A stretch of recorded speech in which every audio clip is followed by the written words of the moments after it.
going to stick with the same band. Is Elise and Fiora getting taken away by them? Zach from Splyce. And the question is as well, both these teams have won with a relatively similar draft over both the games. Yeah. Who changes what? The Warwick ban is going to be stuck with there by Splyce, but apart from that, everything looking pretty much the same. Well, here comes the Xayah ban. Now, in Game 2, it was Blitzcrank that was banned out from ROCCAT. Wasn't played in Game 1. In Game 1, they banned the Twitch. So now we get to see Kha'Zix. Thresh you have to look at, likely to be the high priority here, unless ROCCAT, ooh, okay. They basically are daring Splyce to take the Rakan away, because ROCCAT in this situation know they have either Thresh or Rakan to pair with that Kalista, both are good lanes. And there's the reason you ban out the Xayah as well, because if you didn't, you pick the Kalista and then you give Xayah Rakan away to Splyce. But the danger here is if Splyce go Thresh and their jungle pick here, maybe it's the Flex Gragas, and then on the last pick in this rotation go Twitch, you have yourself a very deadly lane in its own right. So ROCCAT will likely take the Rakan in this rotation and the Lee Sin for the jungle matchup. Same thing we saw in the last game. And suddenly Splyce are actually kind of okay coming out of the initial trade. It looks like a very even first set of picks for these two teams. And a lot of people will be confused at why we would say that Gragas would be coming out okay. Typically people think Gragas can get pushed back in the early game.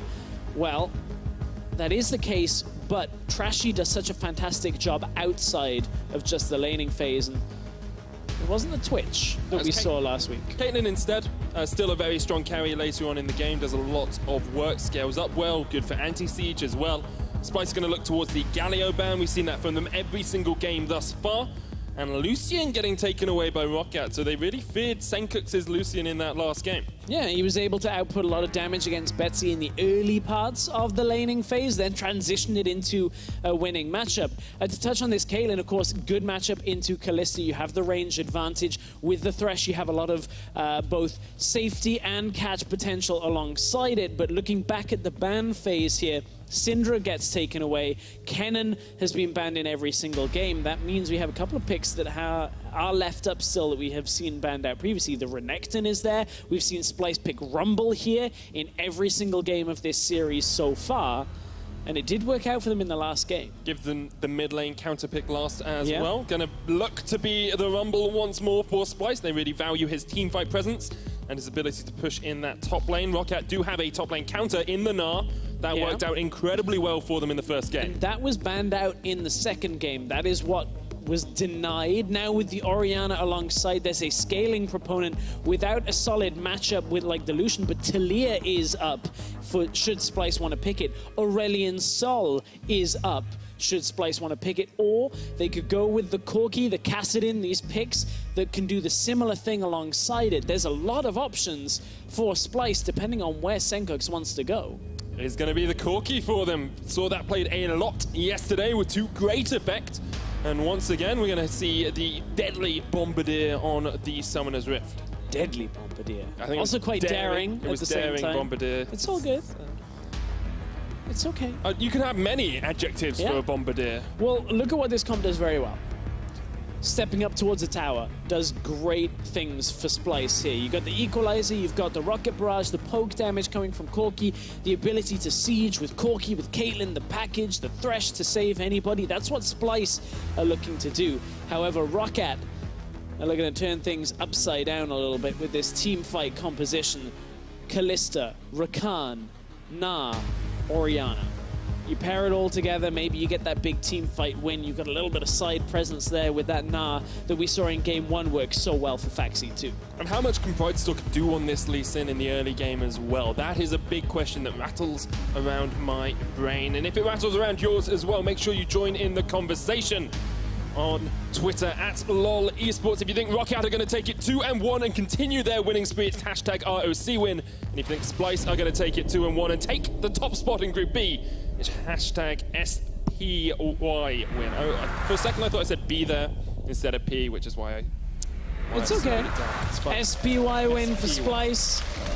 I spy with my little eye. A third game of a series. Onto the Summoner's Rift we go as ROCCAT take on Splyce for the final time today. This has been a fun series so far. We've had a lot of explosive action. around that last game in the middle lane. A lot of emphasis on Wunder being able to arrive. Now we've got the equalizer, the package, everything going in the way of Splyce. I want to see whether they can actually get that lead in the early game to allow them to team fight effectively. Whichever team gets the lead in the early game seems to be the team that takes the win.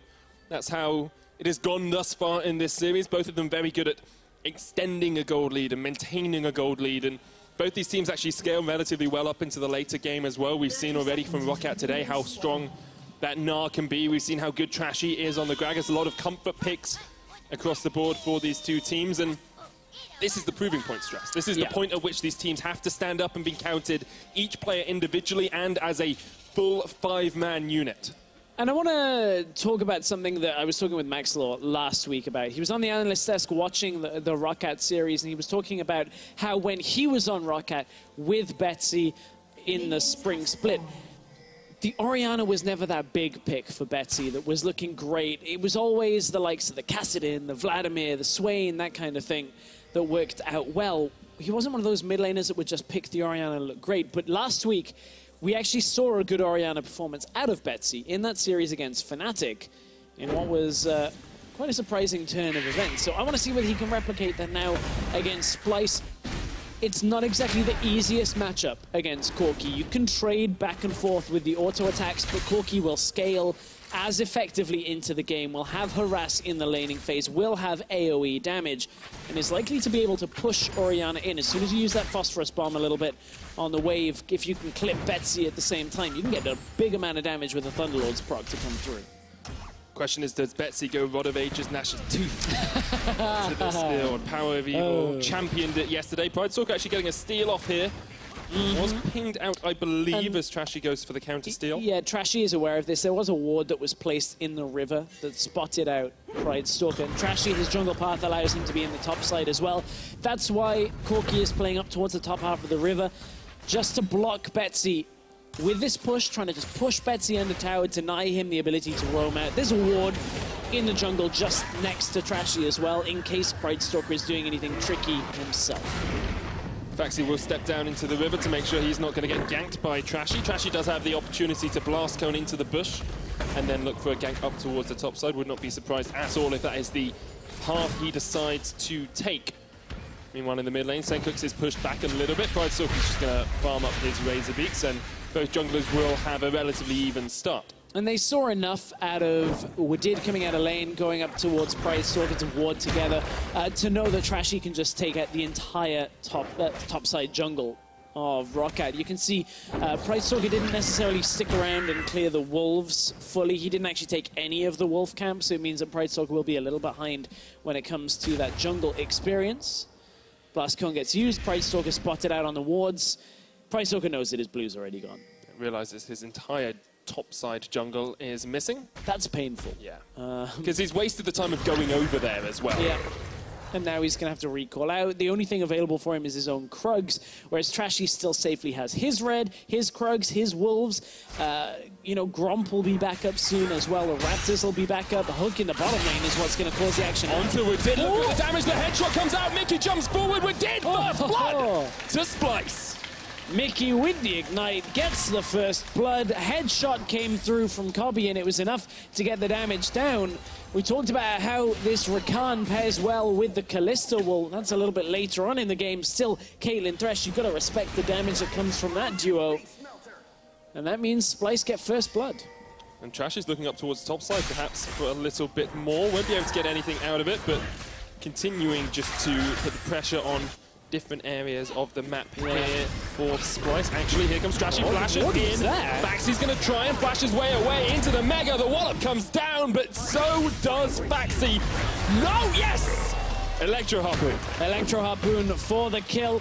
The ward was there, Phaxi. You knew Trashy was in the top lane. Why did you stick around? I want to see his decision-making on that one again, because that's a weird one to die on. When you have the whole river warded, that's rough. He's going to TP to lane here. I think Splyce will finish this recall. They won't stick around for him. There's such a vast difference between junglers as well. Pridestalker game 1 was the one taking the impetus. He's the one making the plays. And here, what's he done in this time? He took some Wolves away. He's taken the Gromp away. Trashy's been able to get a gank up towards the top lane. We've already seen a kill in the bot lane for Splyce. They've extended this gold lead to 1,000, only 5 minutes in. And Pridestalker's actually going to get this challenged by Mikyx as well as the hook comes down. Doesn't quite steal it, but... Close to that steal, but Splyce, as you're alluding to, full control on this matchup from the 2 kills initially. Even in CS in the mid lane, up in CS in the top lane by quite a significant amount. And I think it's an important factor that Splyce, in this matchup, came topside, get Wunder ahead, because Wunder really struggled in the Gnar versus Rumble matchup in game 1. Did not have any time to really hold his own. Wunder's going to continue to trade onto Phaxi here, harasses him down. Actually, Phaxi can turn this one around, does have the Mega coming up in a second, jumps to the side with a hop, and the leap will be able to continue to harass Wunder. Here comes the Mega Gnar out. We saw there for a second, Hjarnan plays incredibly well on this Kalista, averages about 1,000 gold ahead at the 15-minute mark. We'll need a massive comeback if that's to be the case in this game, or perhaps some pressure from his jungler, who once again has been spotted out by Trashy. Phaxi does not have flash. There are minions there. Was level 6 just as that engage came under.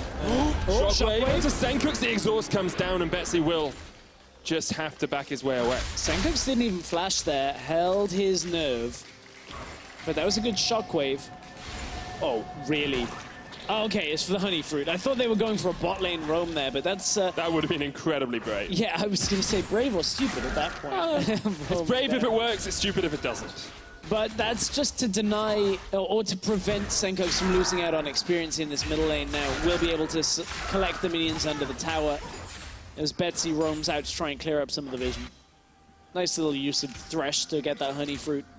And I actually want to talk a little bit about Mikyx's play for that first blood. I know it was a while ago, but his flay onto Wadid is what made that first blood happen, because Wadid was trying to get the shields off. And it comes back to something Mithy was talking about last week on the desk when he said, yes, Rakan is a very strong support, but mostly it's because people don't know how to play against him yet. Mikyx seems to have started to get a read on Wadid's Rakan, and it's absolutely devastating this bottom lane. Now, Wadid will jump in, but look at the damage onto Hjarnan. Great the ignite as well. A great play from Mikyx. He's making all the plays.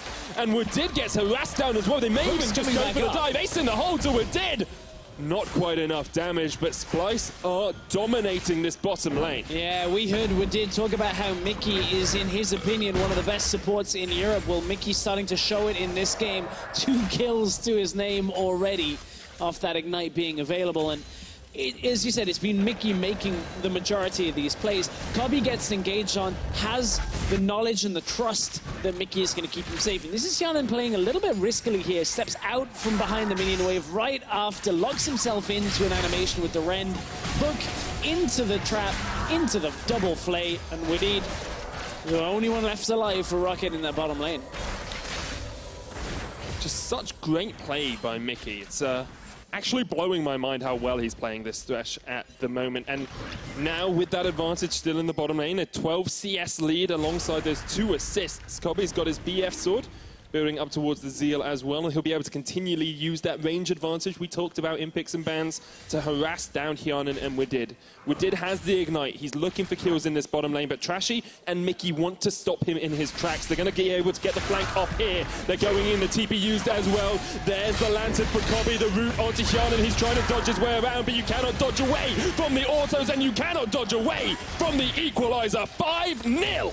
To Splyce. Splyce with a clean play. Bot side didn't even utilize the Gragas ultimate. They even had the package on Sencux, but he was heading towards the mid lane. I mean, everything is going in Splyce's favor right now. This composition has worked so well for them. Bottom lane, the Caitlyn, the Thresh, they said, okay, you take the Kalista, you take the Rakan, we'll outplay you in the laning phase. Get first tower, get 5 kills to 0. Everything looking great. Splyce have just been so precise in this bottom lane. Twice we have seen them set up these superb ganks, and they have just been able to take a slice out of the ROCCAT composition. Wunder's going to get jumped on here by Wadid and Hjarnan, has got his flash, will look to jump over the wall, doesn't need to do it because they don't know where the rest of Splyce are. There's no vision for ROCCAT on this bottom side. None at all, and that meant that Wunder was able to just walk away from a, normally fatal situation. And this was the engage that just came through. Keep in mind, Trashy has his ult just as this play starts. Flay hits Wadid again. Oh, wow, the trap got body slam into the trap, into the hook, everything landing. It's just paradise. Splyce. Yeah, it absolutely is.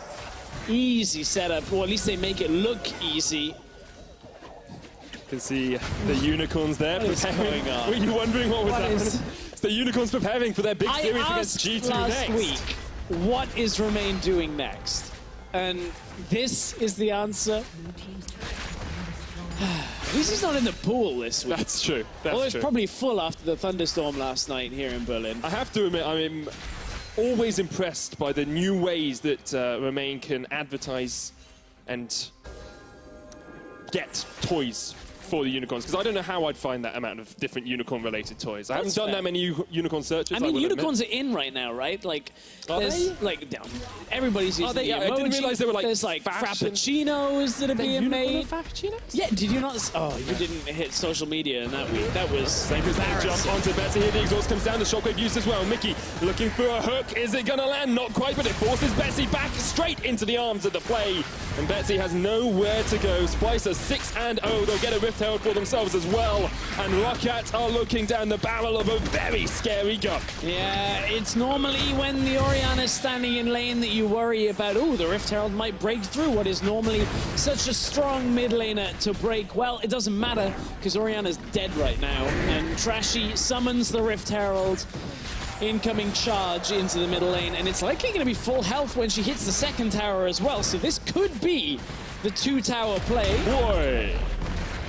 Go on, cheer with me, Stress. Oh, look at that. That's a bit of a chunk. They actually might get the second tower, as you say. Yeah. Pridestalker trying to jump in, knocked back by Trashy. He couldn't get to the eye because of Sencux and Trashy's great play. That's 2 towers and a play. Ace in the hole onto Betsy. Tries to put the orb into the midst of them. The charm onto 3 Wadid.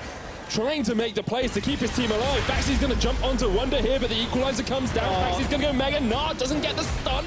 Wunder flashes away from the wallop, but can he flash away from the building? The flame spitter comes back up. Wunder trying to do what he can. No flashes. Phaxi jumps in. He misses again. The building and the minions are there. Phaxi, you're going to burn down, my friend. Wunder with the outplays. Mikyx, as the spectator, was there just in case of assistance, but the 1v1 rites of passage go to Wunder in this game. Sure, he had 2 kills up before that trade and 30 CS. And a significant lead, but still, you know, flashy outplays on the little mechanics. We get it so good, we're gonna get to see it again. It's so good, I forgot how to talk. So it's a very balanced trade for a lot of it. Gnar is huge in this fight. You're breaking down this one? Go ahead. Okay, I was going to... all I was going to say is just that he flashes out and avoids a W, and that's basically it. And then Wunder, dodges the Q. That's a bad miss. Oh, that's a bad miss. You can see. Not the nicest of feelings when you have your signature champion. Oh, shucks indeed. Now, Splyce are looking very pretty in this game. They have accelerated this gold lead a lot quicker than we've seen them do in the last couple of matchups. ROCCAT trying to get vision around that Baron pit, but it's still 7 minutes before that's up, so more just a vision in the river than anything else. I think that's the crazy thing, is it's only 13:45 at this point in the game. Like, this feels like the kind of point that Splyce come alive when the Baron's up, like 25 minutes in, Splyce start fighting. This game has been so much faster out of Splyce. They've already got 4 towers to the 1 of ROCCAT, as you said, 7 kills up to 0, and they've been way faster to the punch on every single fight. And look at all the spikes they're going to hit as well. You've almost got Static Shiv on Kobbe, you've got Trinity Force finished onto Sencux, almost got the Liandry's onto Wunder. They are in such a strong position comparatively when Betsy only has Sorcerer's Shoes and parts of a Morello Nomicon. And that's the really frustrating thing about playing against Corki, is there's almost no point in the game where he's... Oh, baby! The hook comes down. Hjarnan will heal and flash away.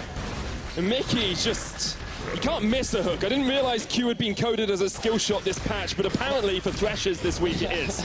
Wunder's going to try the 1v1 again. Phaxi does have Mega now. Going to look up towards the top lane for the time being. The charm comes in. They do get the knock of the shockwave onto 3 as well. The hook's going to connect. Mikyx with the box down. Splyce managing to survive as Pridestalker's the first to fall. Hjarnan and Betsy Wadid there as well underneath the tower. Meanwhile, in the bottom lane, Wunder and Phaxi continued to trade, but no one really took the advantage. And we're so early on in the game that with only the Fiendish Codex and the sword boots, that Orianna ult doesn't do a whole lot. You saw it catch basically 3 people and Splyce just walk away without any real threat coming to them. And when you're talking about Corki, well, you know, when he gets Trinity Force in his boots, that's one good spike for him. Then he gets another Infinity Edge, and that's a great spike for him. And then he gets Static Shiv or Rapid Fire, and that's a great spike for him. Gets a Void Staff. Whew. Every single item has significant impact for this guy in the middle lane. And then you put into the siege, the poke potential. Wadid looks for that engage. Great start. Shockwave hits, but no damage to follow up to get these kills. Maybe it would have been enough for ROCCAT, but remember, Hjarnan had been hooked already. He was already such low health, there was no way of him getting into the fight. And basically, that's the end of that one. If the gold's even at that point, that shockwave kills Kobbe. Yeah? Probably kills Sencux as well. It did a huge amount, Trashy as well. It did a huge amount of damage, but without the Morello Nomicon, without Luden's Echo or Liandry's on top of that, Betsy just isn't putting out the DPS he would like to be at the moment. 8 kills to 0 up for Splyce, a 7,000 gold lead. 16 minutes in. It's the largest gold lead they had at the 15-minute mark this entire year. And Splyce are looking very much on the road to Worlds. And consider game 1, where ROCCAT were in control almost the entire game. There was a small portion where Splyce managed to fire back. Now Splyce are in complete domination mode here. It's a far cry, considering this has been a particularly tough series for both teams. Sencux has to Valkyrie away. Some awkward drafts, some extended pauses.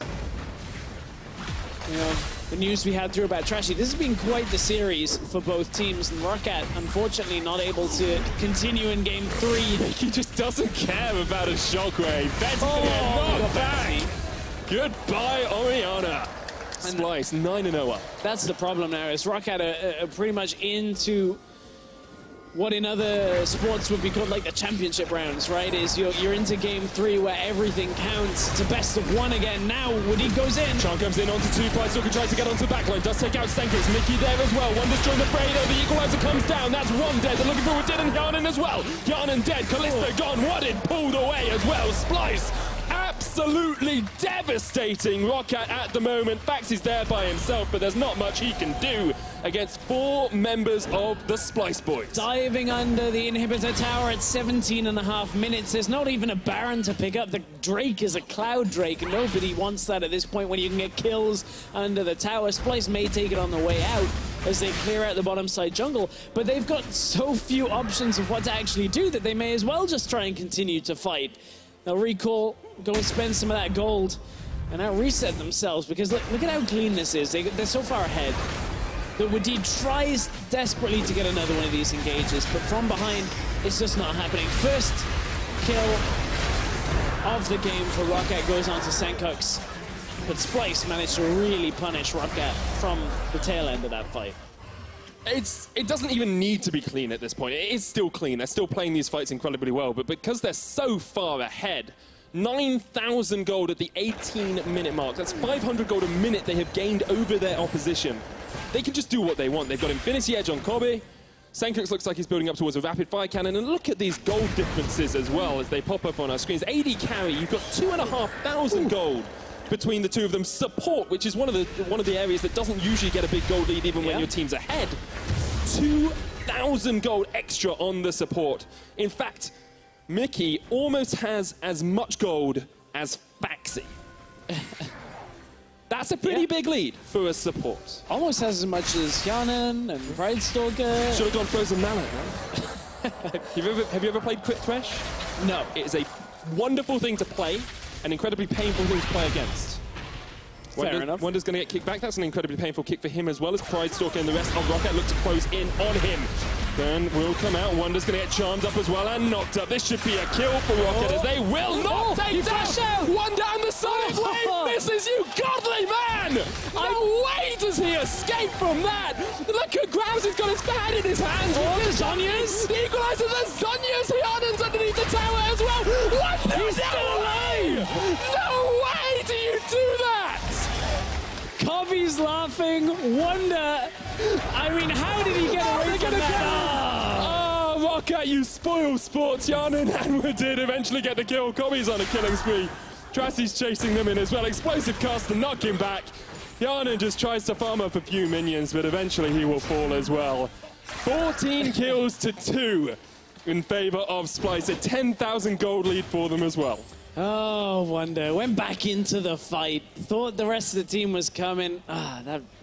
He was. Go on, Mikyx. You're so far. Wadid.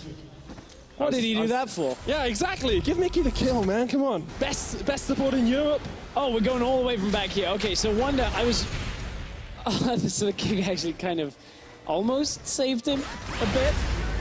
So Wunder still had his flash. I thought he was just going to Zhonya's here, but Wunder clearly knew the game plan. Oh, the shield was just enough. Oh. That's painful. That is really painful.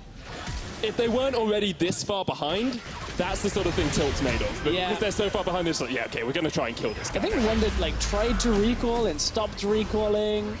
Hjarnan, it got greedy. I actually think Splyce called for him to delay because the rest of the team's on their way. Yeah, this is what happened. This was like, yeah. I think that's all you can say about it. Oh, we're back into a fight. Oh, fight up in the top lane. Phaxi's dead. Trashy's on a killing spree.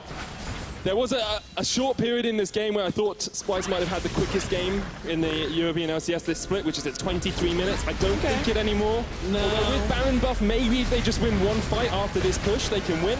And it looks like ROCCAT actually won the fight as they're going to try and collapse in. Phaxi is dead, of course, but Pridestalker's on his way. There's Wadid with the charm. Double charm equalizers come out, though. Wadid's doing what he can to distract, but he's already dead. And Splyce there. Pridestalker is across the wall and has landed a Sonic Wave on that Baron. Kobbe is going to kill Hjarnan, not quite. The shockwave pulls him closer, and Kobbe will be thankful for that. Betsy trying to get the kill, can't do it. Baron did go over towards Splyce during all of this, and Pridestalker's trying to jump his way away. Sencux flashes the wall, just needs a phosphorus bomb or an auto to land. Not quite enough, but the minions help him out. And Splyce get the Baron, get a few kills, and are looking for that win. Yeah, you were talking about the fastest win. I don't necessarily think they're going to get it because they have to recall out right now, but Splyce have been putting on a clinic this entire game long. Once again, Wunder, Sencux, and Kobbe have been enabled from a great early game, and they're items ahead of their counterparts. An item and a half up on the AD carry at least, and now Splyce. This was a fight again. Wadid, great engage if they're even. Sadly, they're not, so kind of difficult for ROCCAT to fight back on this. And as you said, Pridestalker had landed the Q. Trashy and Wunder and Sencux were all there denying him any kind of entrance into the pit. And from there, Splyce should easily be able to close this game out. It's just been pretty dominating from Splyce, in all honesty. And this is the sort of performance that you want to see out of the best teams in a region. Which I think you have to start looking at Splyce as one of the best teams in Europe at the moment. Because with this win, they take top spot in Group B. And if Unicorns lose later on, they will be secured in top spot in Group B. H2K yesterday, perhaps slightly disappointing. But Splyce, after losing game 1 of this series, have come back incredibly strong, have not looked like they're faltering at any point with a lead. And if they can start taking these leads in games against the bigger teams, then they are definitely a challenger for at least the playoffs, if not the playoff finals. That's a charm on towards the AD carry. Kobbe pulled back, Pridestalker looking for the flank. Hjarnan has put that Fate's call in, but gets hooked once again from Mikyx, and that's an unstoppable Kobbe as Splyce look to finish out this game. The equalizer comes out, the shockwave does absolutely nothing. Wadid's going to take an ace in the hole to the face. Sencux, one more auto will do it, but you can't quite get there. The Gatling gun cannot shred through Wadid enough. Sencux almost kills himself. Pridestalker, that's Kobbe goes legendary, a delayed quadra. Come on, Splyce. It's not the penta, it doesn't count anymore, unfortunately. That was 4 kills, though, for Kobbe lined up. That means Splyce have won the game. It's been theirs from the early game. Splyce, great performance against ROCCAT. Oh, this snake has a massive bite. They're looking for the Nexus Towers. They're gonna take the win. ROCCAT fall 2-1 as Splyce take the series.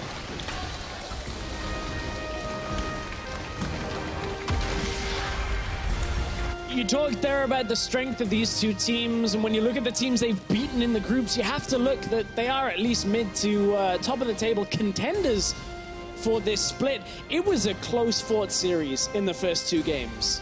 Hard to judge exactly where the skill level for both teams is, but you've got to say that they were competitors against each other for the majority, but Splyce finding their groove in Game 3, coming out very strong, and Kobbe once again putting in a good performance alongside the rest of Splyce. Yeah, I think it's just Splyce all around in those second two games were able to hold on to a lead and close it out pretty effectively. And you can see ROCCAT after that second game just seemed a little bit defeated. It felt like their legs had given in, to use a sporting phrase. They didn't have the energy, they didn't have the fight left in them after fighting so long against Fnatic last week and fighting so long against Splyce this week. But that's taking nothing away from them as a team. They continue to improve, they continue to impress, and if they can continue along this trajectory, they are looking for those playoff spots at the end of the split. Yeah, so much came from the bottom lane of Splyce in this series, at least in the two games they won. Mikyx showing up on the Thresh. We saw good performances from them after that tricky game one, even taking on the Xayah and the Rakan from ROCCAT that other teams have fallen to. So it was a fun series to watch. We heard Wadid saying, Mikyx, one of the best supports in Europe. I'll be the best if I can take him down. Unfortunately, not today. But certainly, ROCCAT's still looking pretty strong. Splyce, however, the stronger team on the day. Splyce are looking strong and just took their third win in a row. Let's hand it over to Shox and Henning to wrap up that series. Thank you very much, Medic, and we will be joined by both Sencux and Mikyx from Splyce after the break to cover G2 versus Unicorns of Love. They have earned that right. No, it was actually already arranged beforehand, but they did now earn that right because they won the series in the end in what has to have been the most convincing game of the three, looking for both sides, because ROCCAT did have a very convincing game one, and then Splyce a bit more trouble in game two, but this was super, super clean on each front, so much so that they could even play around a bit. Yeah, for sure. I mean, this is such a convincing game number 3, and I'm a bit surprised because ROCCAT, they did draft these winning lanes across the board, but just, I don't know, jungle dance towards Pridestalker just shuts him down, and Splyce so much stronger, both through that early game and then with the mid-game team fighting comps. Wunder showed that he can play this Rumble really well. Definitely something that you have to keep your eye out for in the following games. And Rakan for Wadid has been this big respect pick that we've really been thinking highly about. Might not be considered such a specialty anymore. Yeah, not a high priority maybe anymore for them because we've seen the evolution of the bottom lane matchups throughout the games. In game 2, we had the Rakan and the Xayah beaten by the Braum and the Kalista in lane. This time around, ROCCAT said, well, we'll pick the Kalista and the Rakan, which of course you think you kind of have the best of both worlds. But again, Kobbe and Mikyx actually had a very, very good game once again. Let's take a look at one of the replays in the bottom lane, because a lot of the action all around was centered around the bottom lane. So how did they get the upper hand here? Yeah, the thing with this duo lane from Hjarnan and Wadid is that we saw it earlier on. I think it was week 2. They played it against Misfits, where they really just won the lane and stomped, and were super impressive. But the thing there is that they were able to snowball. They got the first blood, and then they were able to just build off that. And this is such a snowball lane. So when Mikyx just is so godlike with these hooks, is such a good Thresh player, if you get shut down early on in the lane, this duo lane just falls off. And we know Kalista, she has to get up close and personal with the enemy team. And when you're up against like a Gragas, a Rumble, a Corki, that's not something you want to do if you're falling behind, and they just fall so far behind this game. Yeah, great stuff out of the Splyce bottom lane there as well, and Splyce is just going to keep winning fights. Why do you think ROCCAT didn't have any opening anywhere? If we look at the mid lane, if we look at the top lane, Betsy really didn't have as much an influence as he did even in that losing game 2. The top lane, not either, but what was kind of the main fault? Is it just Pridestalker not being able to get things going across the map? I think Pridestalker didn't look as impressive as he did in game 1 at all. Also, we've got to talk about the top lane, because Phaxi got that Gnar versus Rumble matchup, which he piloted very well in the first game, as he was able to get the advantage, just put so much pressure on towards the side lane. But this game, when Trashy was putting his attention top, he was just show that even if you're Gnar against Rumble, it doesn't matter if Rumble is so far ahead in the gold. Yeah, it was not pretty for the side of ROCCAT. They won a bunch of fights, and there was never really a chance for ROCCAT to get back into the game. We're going to take a look at one of the final encounters, which ended up with Splyce pushing through the base. In the end, they were already on the steps. Yeah, this is really what ROCCAT wants to do. Get the team fight engaged with the Rakan and the Orianna together. At this point, though, Splyce is so far ahead in the gold count, so even though they don't have Wunder here early on, he's able to TP in and just turn this fight around. Just a clean team fighting comp, and we mentioned that Splyce were out team fighting Unicorns of Love last week. Yeah. This time they out team fought the beaters of Fnatic in ROCCAT, so maybe the best team fighting team in Europe. Well, maybe the question will be answered. The best support in Europe, maybe you have to believe Wadid, who said it was kind of a toss-up between him and Mikyx. And Mikyx is the player of the series for this one as well, which is always tough because Kobbe obviously also put on a great performance in Game 2. But Mikyx very enabling, and that's also, whenever Splyce has been doing well, Mikyx has been one of the big enablers of this team. So impressive on this Thresh. I mean, every time he gets his hands on this champion, he makes the plays happen. Also had the Braum counter pick prepared to the Rakan Saya in game number 2. So definitely deserves the player of the series here. All right, what are we taking away from this? I know we always like to say ROCCAT isn't going to be sad about this loss, but you know, on the other hand, if they've shown that they can challenge some of the best teams in Europe, they should be a bit sad that they weren't able, I think, recover as good as they would have wanted, because they had a fantastic game 1 and then completely crumbled, which is not what you want to see. Yeah, exactly. With the impressive game 1 that they had, I thought that they were able to build off that even better than they were able to in the end. So I don't think ROCCAT are too happy at all with this loss, even though they were able to take a game.